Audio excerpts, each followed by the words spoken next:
날씨가 완연한 10월입니다.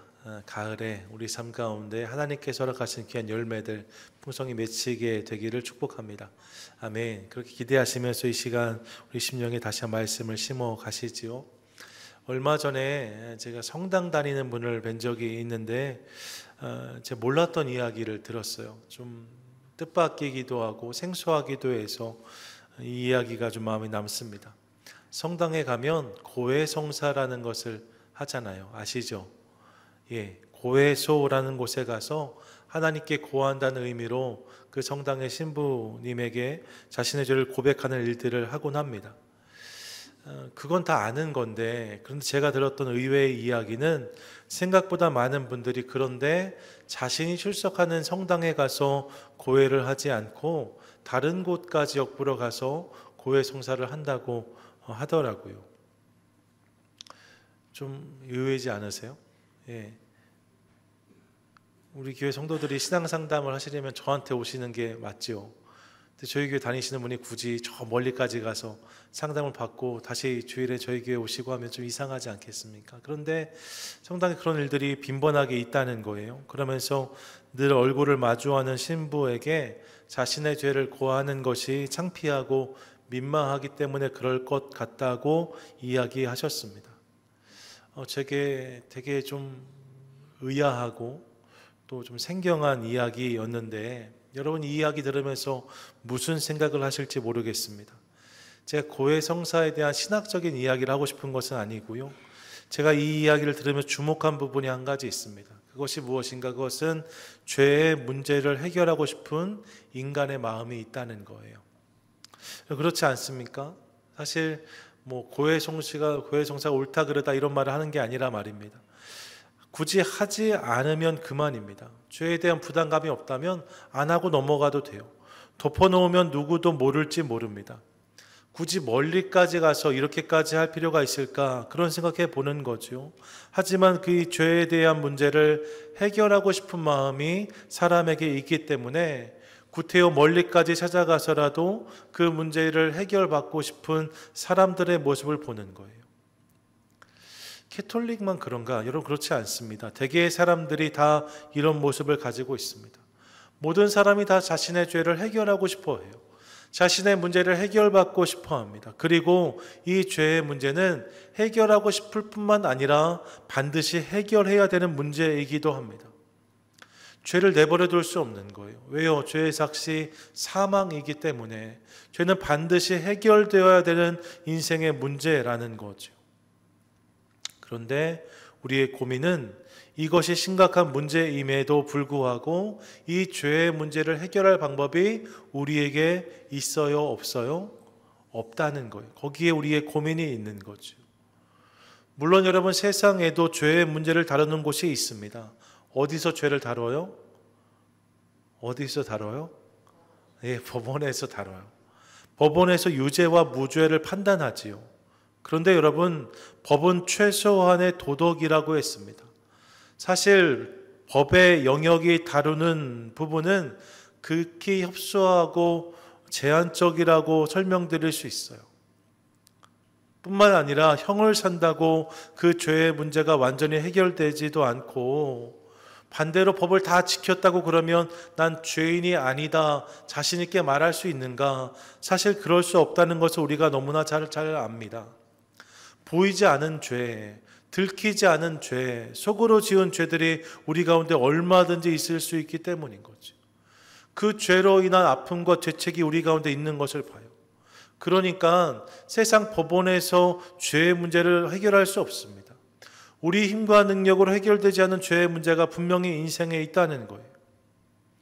모든 것을 다 해결해 줄 수 있을 것 같은 세상을 살고 있지만, 세상 모든 문제에 답을 얻는 것 같은 시대를 살고 있지만 이 문제만큼은 답을 얻을 수 없습니다. AI에게 묻는다고 답을 찾을 수 있는 것이 아니라는 거예요. 챗 GPT 어림없습니다. 거기서 여러분 이런 문제에 답을 찾을 수 없어요. 죄의 문제가 심각한데 그 죄의 문제를 해결할 능력이 우리 가운데 없다. 이것이 우리의 고민인 거죠. 참된 용서와 회복을 경험할 길이 어디에 있는가? 이것이 우리 인생에 꼭 필요한 질문이다 생각하고 싶습니다. 여러분, 우리가 참 용서와 회복을 경험할 수 있는 곳이 어디에 있을까요? 무엇을 통해 이 부분을 풀어낼 수 있을까요? 성경을 보시면 구약시대에 하나님은 이스라엘 백성들에게 이 죄의 문제를 풀어낼 길을 보여주셨는데 그 길이 무엇이었는가? 그게 구약에 나오는 제사들입니다. 하나님은 대속제물을 잡는 피의 제사를 통해서 저들의 죄를 다루셨습니다. 번제, 소제, 속죄제, 속건제, 화목제, 이런 지난 몇 년 전에 주일에 시리즈로 다뤘던 기억이 있습니다. 이게 그런 제사, 그런 예배를 통해서 저들의 죄를 하나님이 다루기 원하셨어요. 그리고 이 제사의 중심에 제사장이 있습니다. 하나님과 사람들 사이에 선 중보자로서, 중재자로서 제사장을 세우라 하신 거죠. 레위기 6장 7절 말씀인데 같이 한번 읽습니다. 시작. 제사장은 여호와 앞에서 그를 위하여 속죄한즉 그는 무슨 허물이든지 사함을 받으리라. 아멘. 제사장이 어떤 일을 하는가? 제사장은 기본적으로 하나님과 사람들 사이에 서 있는 존재인데 사람들 안에 있는 죄의 문제를 가지고 하나님께 나아가 용서를 구하고 저들의 기도와 소원을 가지고 하나님께 올려드린 역할을 감당했다 말씀하는 거예요. 동시에 하나님께로부터 오는 그분의 말씀과 뜻을 백성들에게 전하고 백성들로 하여금 하나님을 알게 하는 역할을 감당하는 일 또한 제사장이 감당했다라고 설명할 수 있습니다. 여러분, 그렇게 하나님께서는 이스라엘 백성들에게 제사와 제사장을 두심으로 속죄와 용서를 경험하게 하셨어요. 이게 구약 시대에 주셨던 하나님의 방법인 거지요. 그런데 이 방법이 온전했는가? 온전하지 않았습니다. 이 제사가 온전하지 않았던 것이 아니라 그 일을 감당해야 되는 사람들 말입니다. 제사장들도 사람들이었거든요. 그들의 연약함 때문에 한계가 분명히 드러났던 것을 보게 되어집니다. 그들이 이 임무를 온전히 감당하지 못했어요. 감당하지 못했을 뿐만 아니라 오히려 이기와 욕심 속에 다른 사람들보다 더 심각한 죄들을 지으면서 많은 사람들을 생명의 길이 아니라 사망의 길로 끌고 가는 모습을 성경에서 우리가 보곤 합니다. 구약의 제사장이 죄의 문제를 다루는 역할을 맡았지만 그들이 이 역할을 잘 감당하지 못했다는 거예요. 왜요? 그들도 사람이었기 때문에, 그들도 연약했기 때문에 그들을 통해서 이 문제가 온전히 다루어지지 않았다는 거죠. 이 세상 제사장을 통해서 우리가 이 문제를 온전히 해결할 수 없다는 사실을 깨닫습니다. 그러면 우리는 어떻게 해야 될까? 속죄와 용서를 위해서 제사와 제사장이 필요한데 이 세상 제사장을 통해서는 이 문제를 온전히 해결할 수 없다면 우리는 어떻게 해야 될까? 이 질문을 이어서 할 수밖에 없는데 이 부분에 대해 답을 주는 본문 중 하나가 바로 오늘 말씀이라고 할 수 있습니다.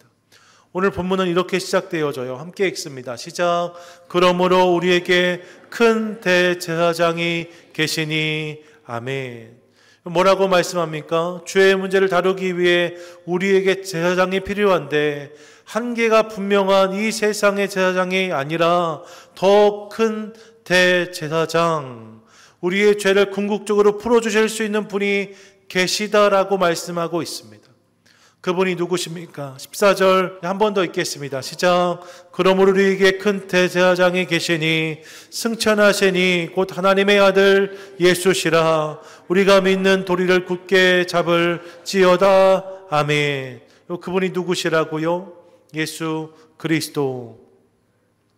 예수 그리스도, 그분이 우리를 위한 대제사장이시라고 성경은 분명히 선포하고 있습니다.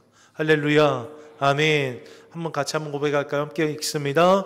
주님이 우리의 대제사장이십니다. 아멘. 이 사실을 기억하고 싶습니다. 세상의 제사장들을 통해서 우리가 온전한 속죄와 용서를 경험할 수 없었어요. 그런데 예수님이 우리를 위한 영원한 큰 대제사장이 되셨다라고 말씀합니다. 그분이 십자가 위에 당신 자신을 영원한 제물로 내어주셨습니다. 그 십자가 위에서 온전히 죽으심을 통하여서 우리의 모든 죄값을 대신 치러주셨습니다. 그리고 부활하셔서 승천하심으로 오늘도 우리를 위한 중보자가 되셨다라고 성경은 분명히 말씀하고 있어요. 그렇게 그분이 우리를 위한 대제사장이 되신 거죠. 그렇게 그분을 굳게 믿고 의지하라고 성경은 선포하고 있습니다. 예, 사랑하는 여러분, 우리 예수님이 모든 인생 안에 있는 죄의 문제를 풀어주실 수 있는 유일한 길이신 것을 믿으시기 바랍니다. 아멘. 히브리서 10장 10절 말씀인데 같이 한번 읽습니다. 시작. 이 뜻을 따라 예수 그리스도의 몸을 단번에 들이심으로 말미암아 우리가 거룩함을 얻었노라. 베드로전서 3장 18절 함께 읽습니다. 그리스도께서도 단번에 죄를 위하여 죽으사 의인으로서 불의한 자를 대신하셨으니 이는 우리를 하나님 앞으로 인도하려 하심이라. 아멘. 성경이 뭐라고 말씀합니까? 예수님 그분이 허락하신 제사, 그분이 허락하신 속죄는 불완전하거나 불확실한 것이 아니다라고 분명히 말씀합니다. 단번에 자신을 완전히 내어주심으로 우리 모든 죄에 확실한 해결, 확실한 답이 되어주셨다라고 성경이 분명히 선포하고 있는 것이지요. 그러므로 이 사실을 믿음으로 날마다 우리를 위한 대제사장 대신 예수 그리스도께 나아가는 것을 통하여서 그분으로 인한 속죄와 용서의 은혜를 경험하는 저와 여러분 우리 모두가 되시기를 축복합니다. 아멘. 예수님을 통해서 용서받을 수 있습니다. 그리고 이어지는 본문을 보시면 이제 그분을 통해 우리가 긍휼과 은혜도 경험할 수 있다라고 선포해요. 16절인데 같이 한번 읽습니다. 시작. 그러므로 우리는 긍휼하심을 받고 때를 따라 돕는 은혜를 얻기 위하여 은혜의 보좌 앞에 담대히 나아갈 것이니라. 아멘. 여러분, 우리가 다 연약한 존재이기 때문에 속죄와 용서가 필요하다고 말씀드렸어요. 제사장이 필요하다고 말씀드렸지요. 뿐만 아니라 우리가 무엇이 또 필요한가? 긍휼, 즉 불쌍히 여김을 받고 은혜, 즉 그분의 도우심과 간섭도 필요한데 예수님을 통하여서 예수 그리스도를 통하여서 이 긍휼과 은혜를 경험할 수 있다고 성경은 분명히 선포하고 있습니다. 예수님이 우리를 불쌍히 여겨주시고 예수님이 우리를 도와주신다는 거예요. 믿으십니까? 믿으십니까? 아멘. 여러분, 이 약속, 이 말씀을 은혜로 받으시기 바랍니다. 여러분, 당신을 긍휼히 여겨주실 분이 계십니다. 당신을 돕기 위해 오늘도 손 내밀어 주시는 분이 계십니다. 그분이 누구세요? 그분이 예수 그리스도이십니다. 그러므로 그분께 나아가 그분의 손을 붙잡는 것을 통하여서 이 은혜를 누리는 모든 성도 되시기를 축복합니다. 아멘. 주님께서 그 은혜를 주신다는 거예요.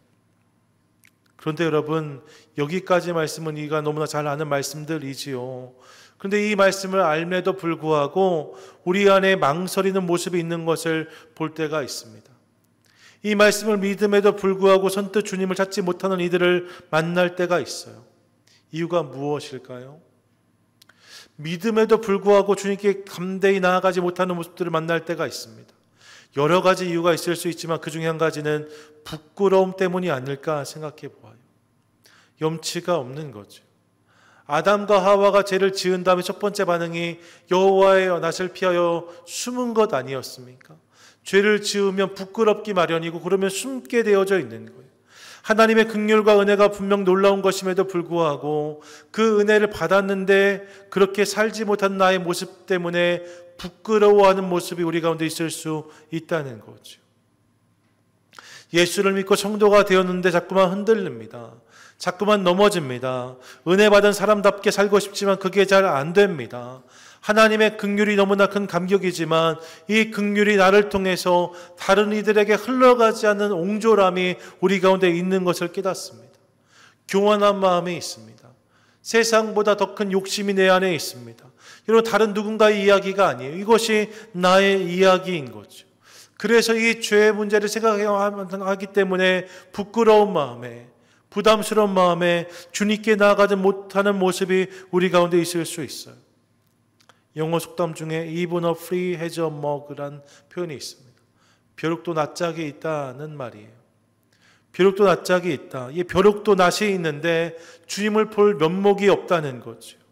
그래서 그분은 두 팔을 벌려 오라 하시는데 선뜻 그분께 나아가지 못하는 모습이 우리 가운데 있을 수 있습니다. 마치 아버지는 목이 빠지게 기다리시는데 먼 곳에서 모든 것을 잃었음에도 불구하고 아버지께 돌아오기를 망설였던 탕자처럼 말입니다. 그분께 돌아가야, 아버지 집으로 돌아가야 은혜를 경험할 수 있는데 여전히 지체하고 있는 우리의 모습을 볼 때가 있다는 거예요.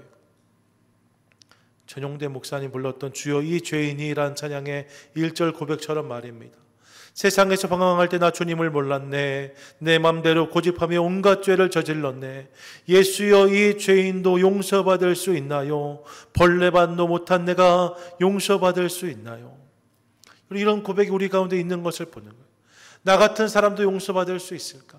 내 이 죄의 문제를 가지고 어떻게 주님께 나아갈 수 있을까? 이런 고민, 이런 부족함이 우리 가운데 있다는 거죠. 그래서 선뜻 그분께 나아가지 못하는 모습들을 볼 때가 있습니다. 그런데 여러분, 그런 분이 우리 가운데 있다면 오늘 복음을 전해드리고 싶어요. 여러분, 망설이지 마십시오. 왜냐하면 우리 주님은 이미 그런 우리를 잘 아십니다. 같이 한번 고백하시겠어요? 시작. 주님이 우리를 잘 아십니다. 15절인데 같이 한번 읽습니다. 시작.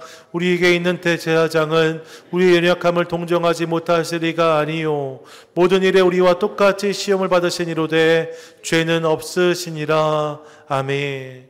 여러분, 예수님이 대제사장이신데 말입니다. 그분이 우리의 연약함을 동정하신다라고 말씀하고 있어요. 여기서 동정하다라는 말은 심파테오라는 헬라어인데 신약 전체에서 히브리서에서만 딱 2번 쓰였고 그 중에 한 번이 오늘 본문입니다. 이 심파테오의 뜻이 뭐예요? 형편을 공감함으로 그를 이해하며 불쌍히 여긴다는 의미입니다. 대제사장이 우리의 형편을 공감함으로 우리를 이해하시고 불쌍히 여겨주신다는 거예요. 이전에 읽었던 개역 한글 버전에서는 이 부분을 체휼이란 단어로 번역했습니다. 체휼, 잘 안 쓰는 단어잖아요. 사전을 찾아보았더니 본인이 몸소 체험해 봤기 때문에 마음속 깊이 공감하며 동정한다는 의미가 있어요. 직접 경험하셨기 때문에 우리의 연약함을 누구보다 잘 아신다는 거예요. 예, 여러분, 우리 주님이 우리의 연약함을 아십니다. 우리의 피곤함을 아세요. 우리의 답답함을 아세요. 우리의 무능함을 아세요. 우리의 무기력함을 아십니다. 먹지 못할 때의 주림을 아시고 가난할 때 오는 불편을 아십니다. 인간이 가지고 있는 여러 가지 연약함과 부족함들을 아시고 마음처럼 되지 않는 인생의 그런 고민들을 말입니다. 유혹에 쉽게 흔들리고 넘어지는 모습들을 우리 주님이 아십니다. 우리 주님이 이 유혹에 넘어가진 않으셨어요.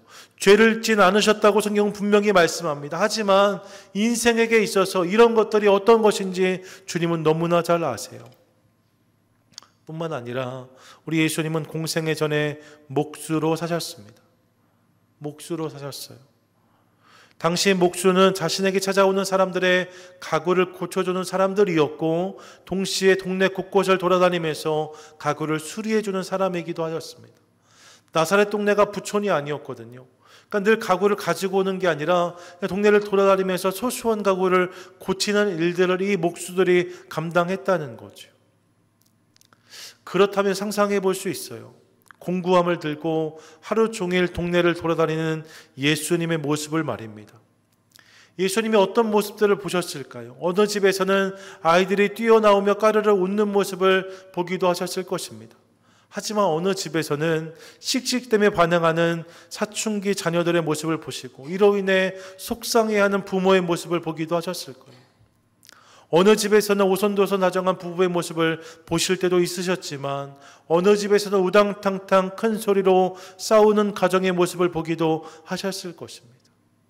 해결되지 않는 문제들 때문에 낙심하고 어려워하며 눈물 짓는 사람들도 보셨을 것이고 또 어떤 문제로 인하여서 억울해하고 실망하며 분노하는 사람들의 모습도 보셨을 거예요. 예수님이 이를 다 보셨다는 거예요.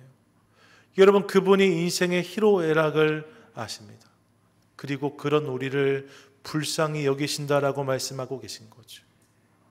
우리를 모르는 분이 아니라 너 그럴 줄 몰랐는데 너 그런 모습이 있었어? 이게 아니고 주님이 우리를 잘 아신다는 거예요. 우리의 연약함과 부족함을 잘 아신다는 거예요. 그러므로 여러분, 그분 앞에 감출 것도 없고 부끄러워할 것도 없습니다. 그분이 그런 우리를 이해하신다 하시니까 이 사실을 기억하는 우리 모두 될 수 있기를 소망합니다.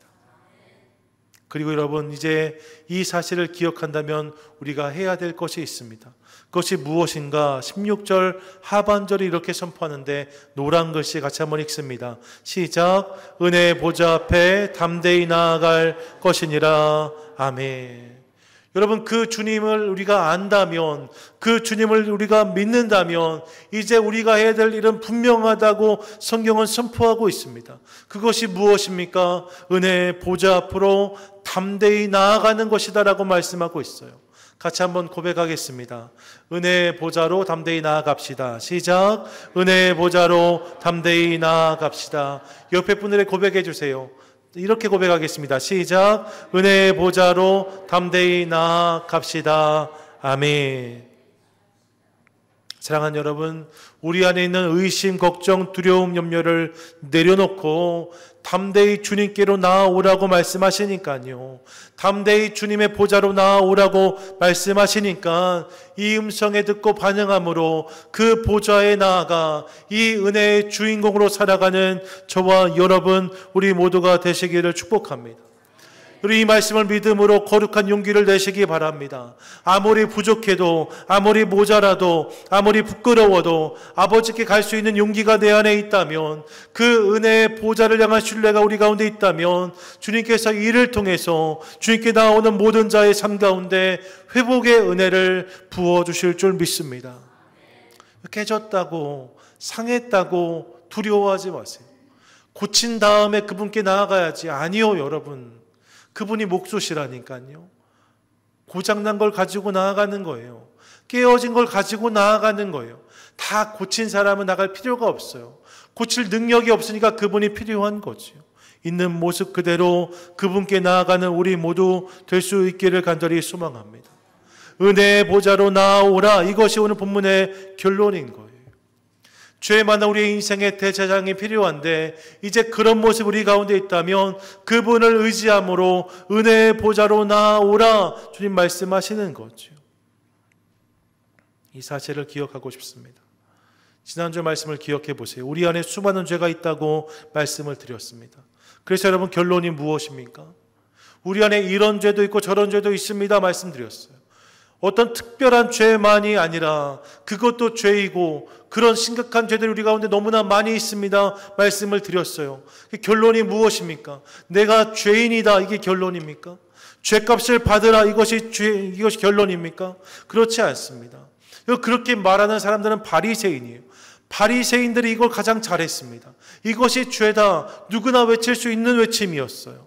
하지만 여러분, 오직 복음을 통해서 경험할 수 있는 답은 따로 있습니다. 그 답이 무엇입니까?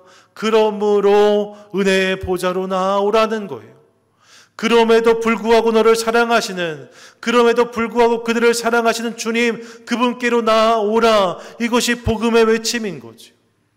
이것이 죄다도 중요한 고백입니다. 그런데 여러분, 이것이 죄인 것을 깨달았다면 이제 죄값을 치르라가 아니라 성경은 뭐라고 말씀하세요? 은혜의 보좌로 나아오라고 말씀하세요. 그럼에도 불구하고 사랑하는 주님께 나아오라고 말씀하세요. 그분의 사랑이, 그분의 은혜가 우리를 온전케 한다고 선포하고 계신 거죠. 이 사실을 기억하며 나의 결단과 의지를 넘어 그분의 은혜와 사랑을 신뢰함으로 그분 안에서 회복과 용서를 경험하는 우리 모두 될 수 있기를 소망합니다.